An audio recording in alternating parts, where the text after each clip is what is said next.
And now about outfits and shows for the videos, I saw that one of you wears a skirt as well. So I'm wondering, how do you pick the outfits for shows and videos? There's no real plan. Like for the videos now, there is a plan, of course. We are working with, in the last videos, we worked with some serious director, so he's thinking about that. We have some costume, just say like there are some people that work with costumes with us, and they, you know, they think about the colors, they think about the video structure, what's the kind of color that fits better, and this kind of thing. So they come up with ideas. About stage costumes, yeah, it's mostly our ideas. Then we work with with other costume makers. With Dictator Fashion Lab is called.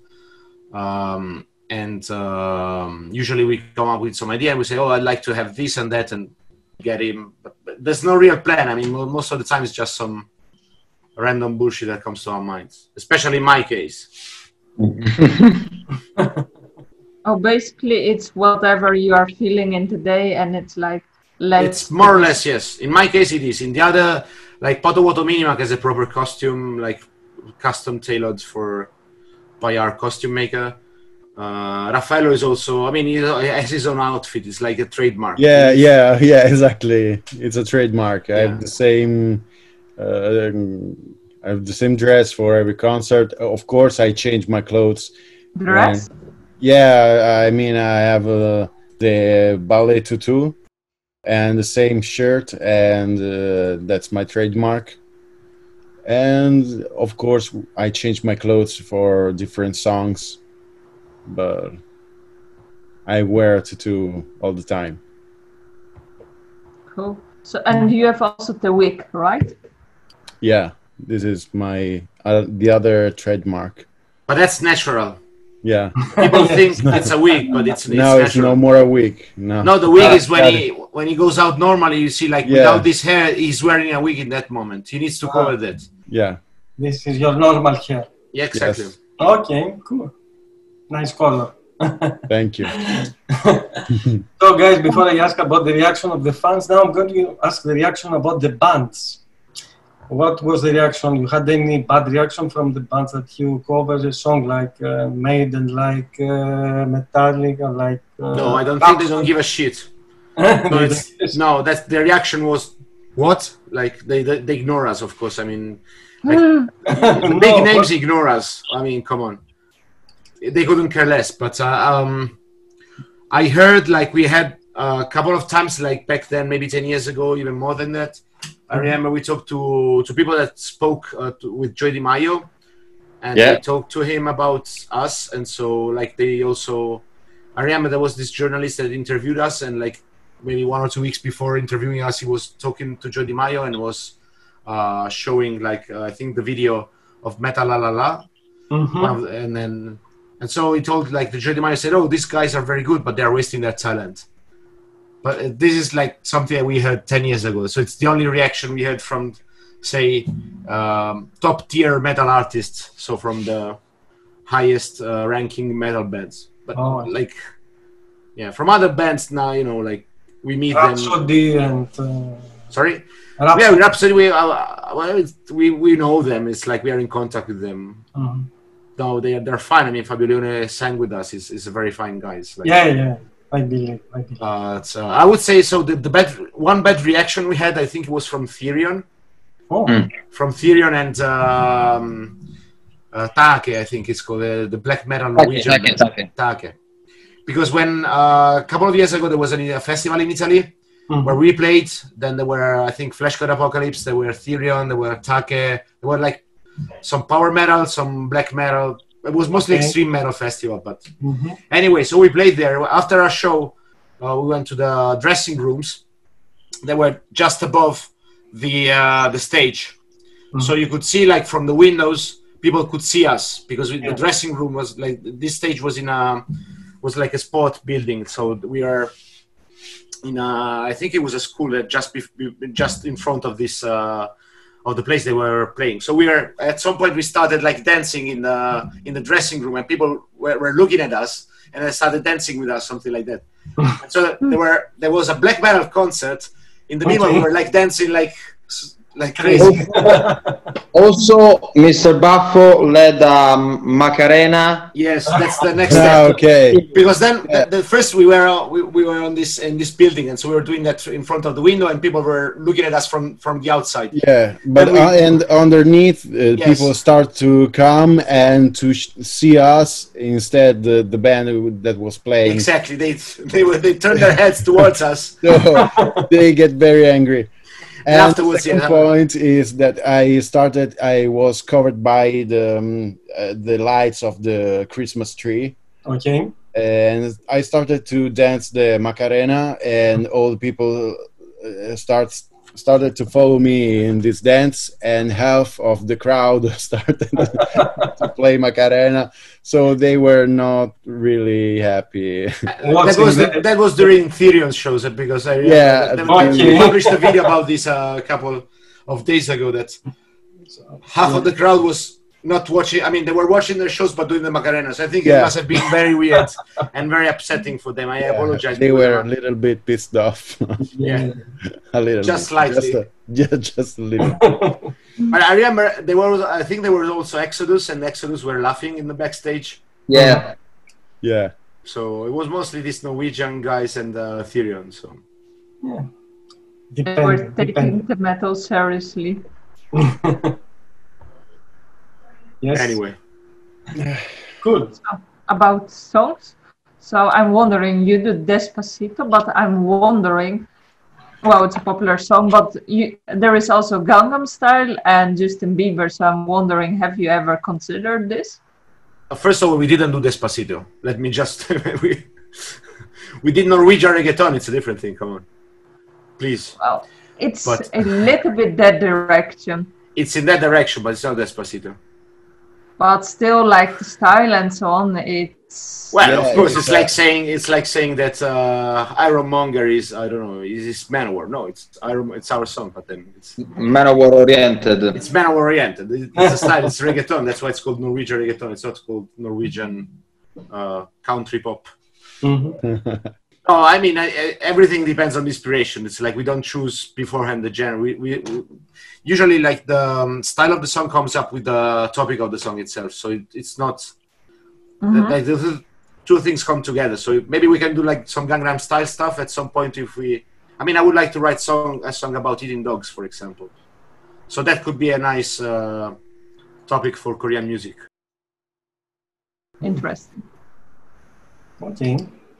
So, guys, I see that you have a lot of songs in different languages, of course, English, Italian, but you have Russian, you have Croatian, you have German.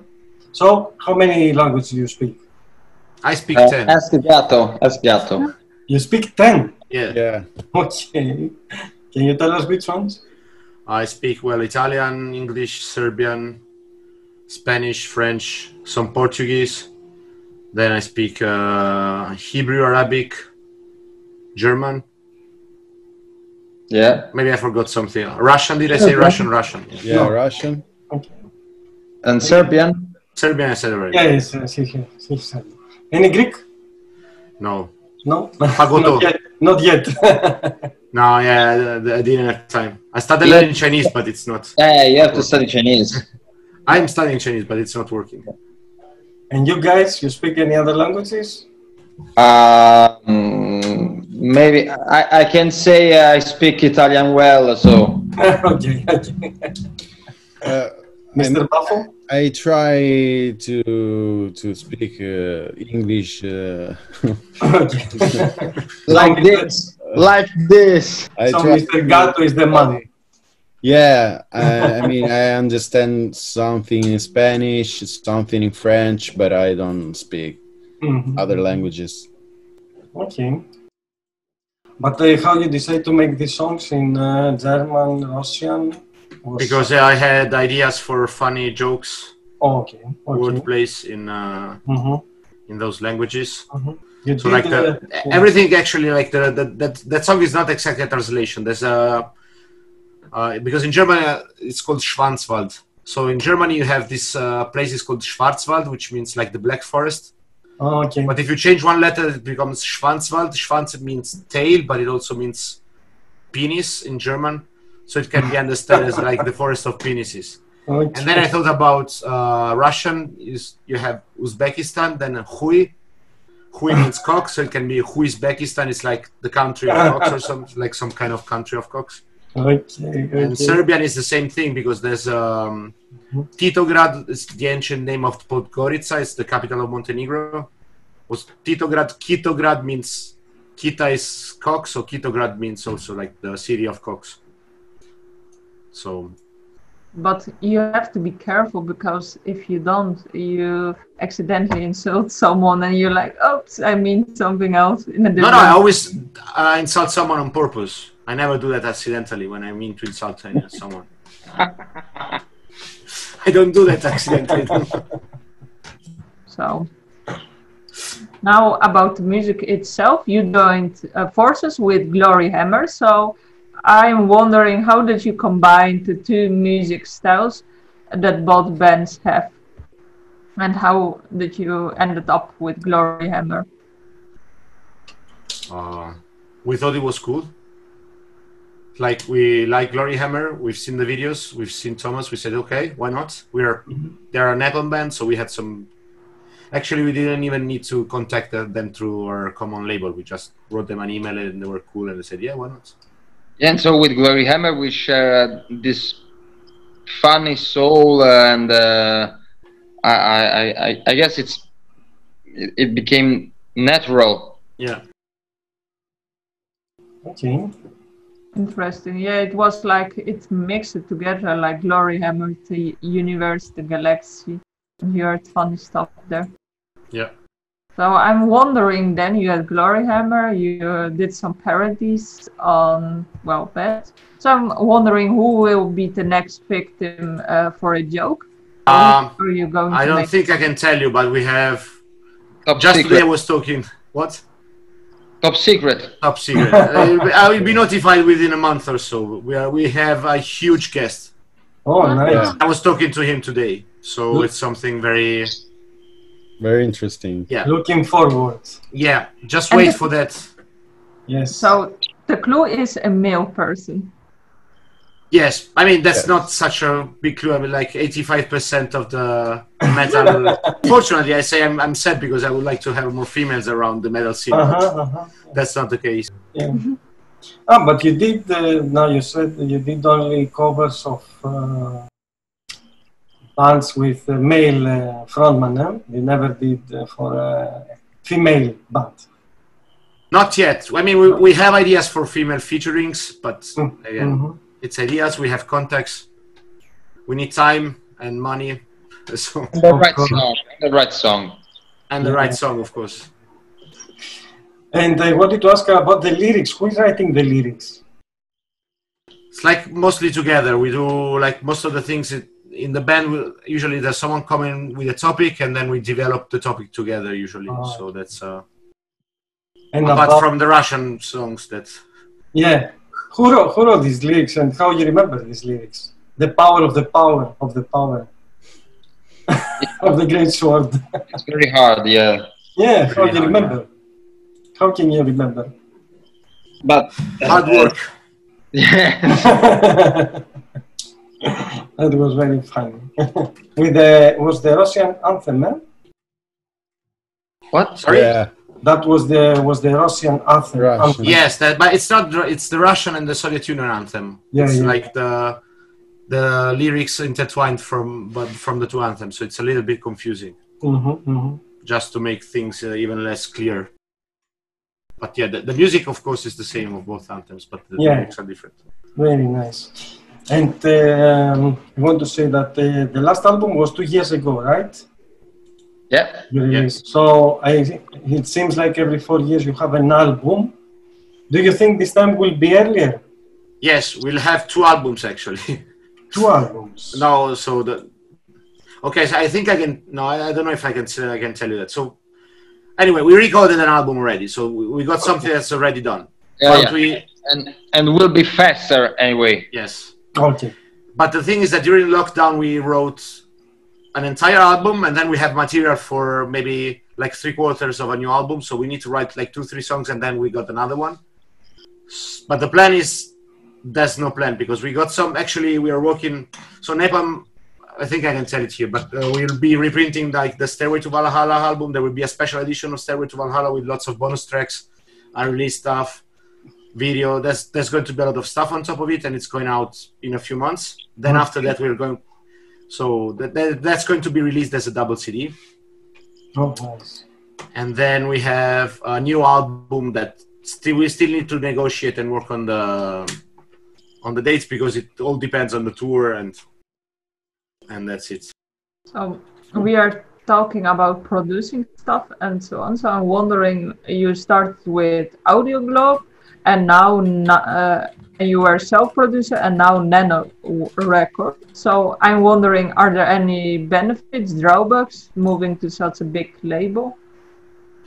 Like the benefits are that you have connections to, of course, like drawback is you get less money than if you do everything on your own. That's the pretty obvious answer. But then the thing is that a big label is really, it's the only way that you can grow and reach larger audiences because it's the only way that you can get connections to large festivals for if you want to get exposure on important webzines or interviews or guests, whatever. Like if you have someone standing behind you, and they're pretty. I really like the guys at Napalm. They're doing I mean, I think they understood the project, what we have in mind, what we are all for, very well. So they don't push us in any direction. They just let us go, and they like what we are doing. They like all the new ideas that we are being presenting to them. So they're very receptive. They are very open to new stuff. So even like, in the past they had some plans. We said, no, we should do like this, and okay, then we'll follow what you say. So they're very, very good. They're very cool from that point of view. And of course, they have huge connections everywhere. So now the festival season is closed, but I hope we will manage to hit some big stage, some of the largest stage in the next years. That's all. We didn't play so much in festivals. It's very hard to be featured in large festivals if you're not in a label. So and you need to play festivals if you want to grow as a metal band. There's no other way to do that. Of course, yeah. That's my next question. Like, you play any festivals before? Yeah, of course. I mean, we played Hellfest like 10 years ago, 11 years ago. You played Leyendas, I think. We played Leyendas last year. We played Rock Hearts. Like we played in Switzerland. It was called the Metal Days Festival. Mm-hmm. Yes. We played in large Italian festivals, like lots of them. So how was the experience? No, usually it's very good. Usually it's amazing. Like I think we have a show like the most relevant feature of a show is that even if you don't know the songs, like you can get along. Like that we have a lot of catchy lyrics, catchy choruses that you can sing like right after the first time you hear them. And you can sing along, or there's a lot of interaction with the public. There's a lot of jokes. There's a lot of so even if you don't know the band, like you have fun. Sometimes, like when you see some metal bands playing and you don't know any song, you might get bored unless they're very good or unless it's like the genre that you love. Otherwise, sometimes it's just very hard to create a connection with the public if you don't do that kind of interaction, and that's something that we really rely a lot on. And also our dress, because if you see how we are dressed in shows, that for sure grab your attention. People came to see what's going on. Certainly, I was drawn by how Nanowar, the clothing and so on. It got my attention immediately, and then the song, it was like, what? Imagine that. And you had another crazy idea, except outfits, is what I read. You joined first Got Talent España and then the Spanish Eurovision contest. So can you tell us more how this crazy idea started? So we didn't do anything for the Eurovision contest, just to make things clear. The idea was to join the Got Talent because they called us from the Spanish TV. When Norwegian reggaeton exploded, and it was trending also in Spanish YouTube, mostly through the reaction video of some Spanish YouTuber. And then they contacted with us as you should definitely come here and you will win. You're going to go a long way through the Got Talent. Just come and and do that. And then the idea was, I mean, we don't do talent shows because it's very demeaning. It's not something that we would do on a normal. It's like, no, it's not something we look forward doing. It's like bullshit. And so that at the end of the day, it was the same. That was exactly what happened with the Got Talent in Spain, because things are not as we expected them to be. So like to make it short. So first of all, you go there, you don't really play it, so playback. It's there's a lot of things that you don't really fit in that kind of environment. But we wanted to get exposure because we said, okay, let's try to do something crazy. Let's try to get exposure in Spain, and let's try to join Eurovision for Spain, because for Italy it's basically impossible. You need to win a festival that it's impossible to win. But there, if you get like some support of the public, you can get some internet stuff, going on and get it viral. Maybe you can try, but. And you had also Giorgio Mastrota, and that was also the waypoint, because you had like 2 million views, and you were on radio and national television in Italy. So I'm wondering, you got the exposure, but can you tell us why Giorgio Mastrota was so super popular in Italy and on YouTube? That's a great question. Sometimes we do great questions. Yay.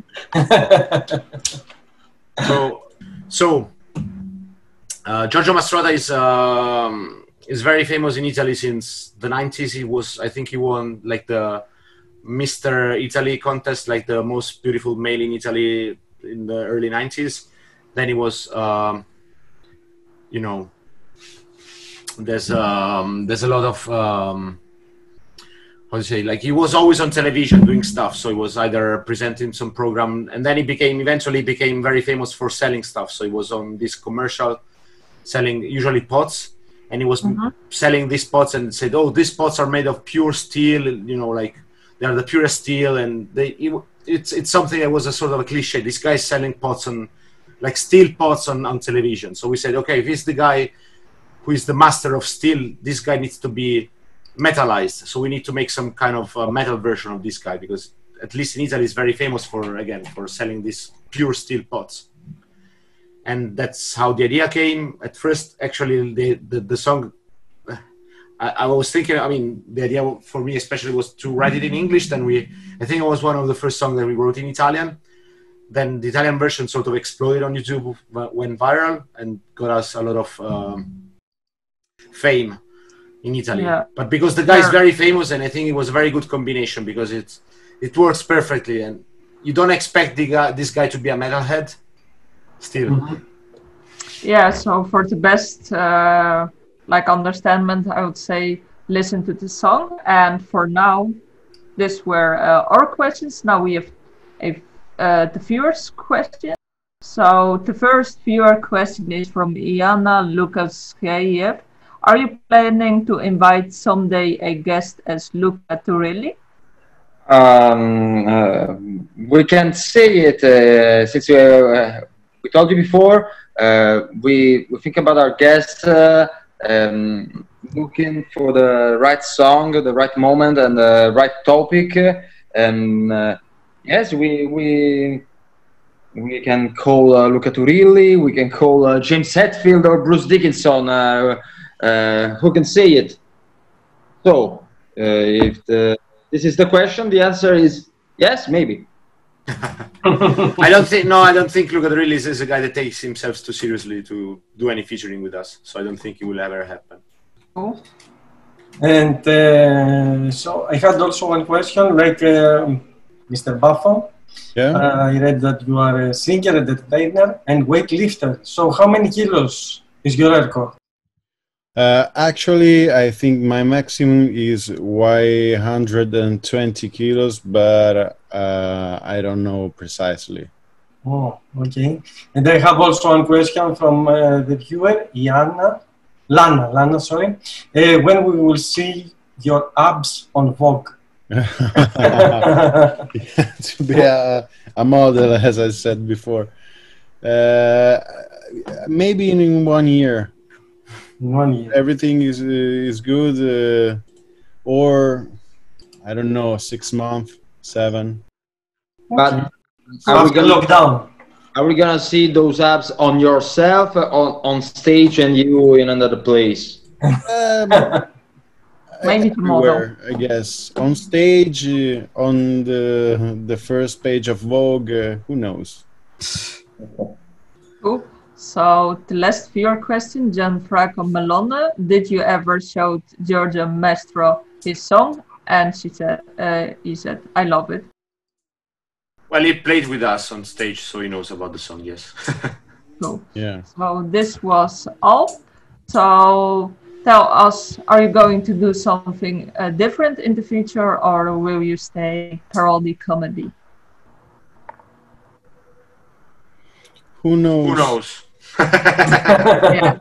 So maybe Raffaello Toshin will be a model. So let's Exactly. We'll just be singing about model and yeah. exact and quantum physics. Ah, why not? Cool. I want to thank all the viewers who participated with the questions and so on and watched. And in case you missed something or want to rewatch, it will be in 2 weeks' time on our YouTube channel, so subscribe. And yeah, we want to thank as well Nanowar of Steel for joining us, telling us, and like giving us a bit clarity about Parody and the band. So this was all. Thank you guys for, Thanks for to you. Thanks for coming. Thank you. That's Mr. Baffo, Gatto, and Poto Minimac. Yes. Yes. Yes, I hope to see you soon live. Okay. Yeah, We hope that. Dublin. Have a good night. Have a good night. See you in Have the a good future. night. Bye. Thank you for everything. Ciao. Yeah.